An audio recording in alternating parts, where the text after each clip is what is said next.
we got Dan, debut West Ham fan. Thanks for joining us, Dan. And West Ham, I mean, they're normally really busy in the transfer market. Have they been as busy as you would like up until now?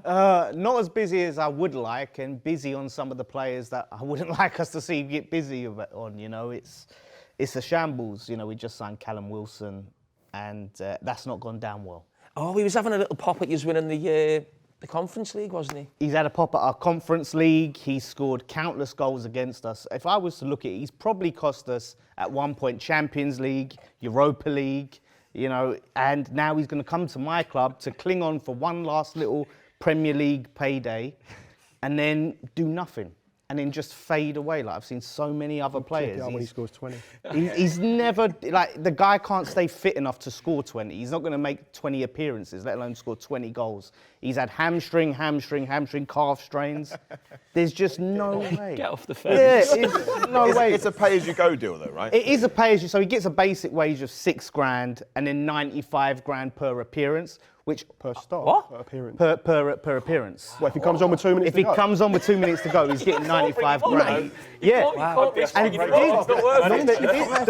problem I have with those deals, You know? pay-as-you-play I think you'll deals. find him a bit fitter this year. Yeah, oh yeah, well, that's the thing. You'll probably find him fitter, but he's lost a yard of pace. He's not the same player as he was.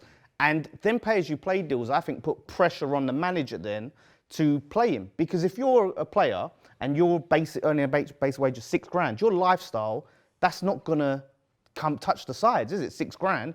So all of a sudden now, Graham Potter's gonna feel this pressure from Wilson to get him on.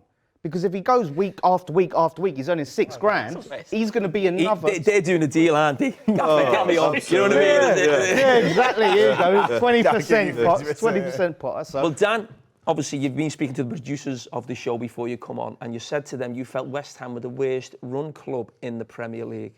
Easy, by far. I tweeted this out, and I had so many Man United and Wolves fans saying, no, you ain't got a clue. We're the worst run club. We're the worst run club. You do not have a clue. No one comes close. So not only do we now have David Sullivan, whose background is not in football. If you know what his background is and how he made his money, you know, you can Google it.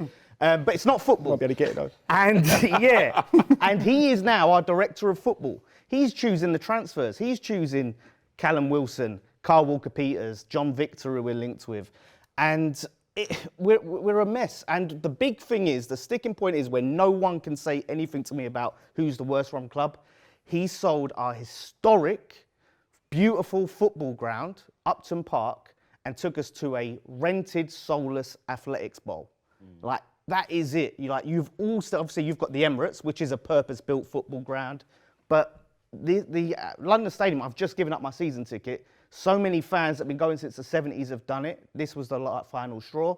It's killed the soul of the club. And now I see him doing the same thing again. People hate us because we got rid of Moyes, the fans. Oh, how can you want Moyes out? We wanted to see our football club run in a more long-term, sustainable way. We got a director of football in, gave him one summer, and then got him out, and he's taken the reins again. So no one can chat to me on West. So he's brought the director of football in, and there was obviously a problem between him and Moyes. I think you spent over 150 million last season.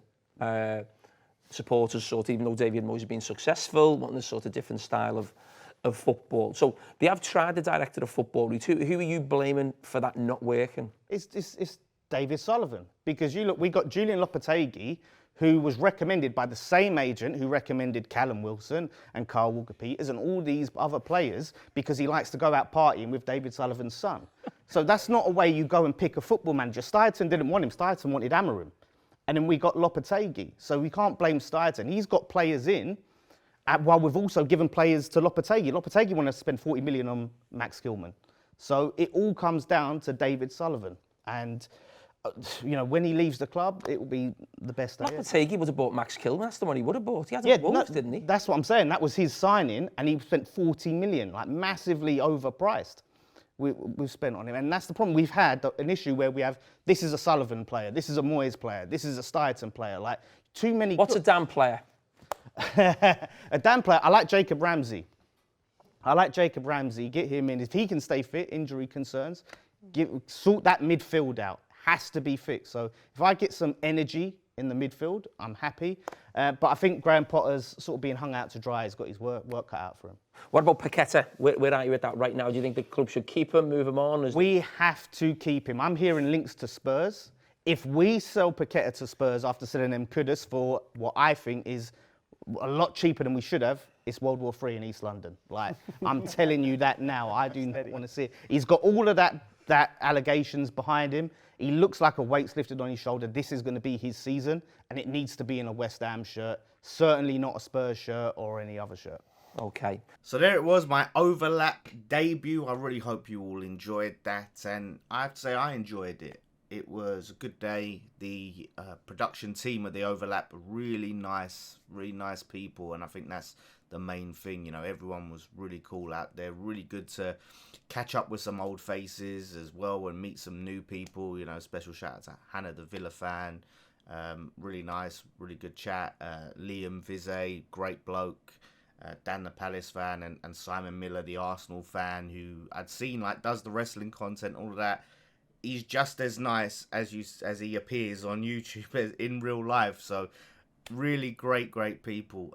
So yeah, I would do it again, and it was good to get that platform to just talk about the frustrations that a lot of us are having with David Sullivan and the way he's running this club.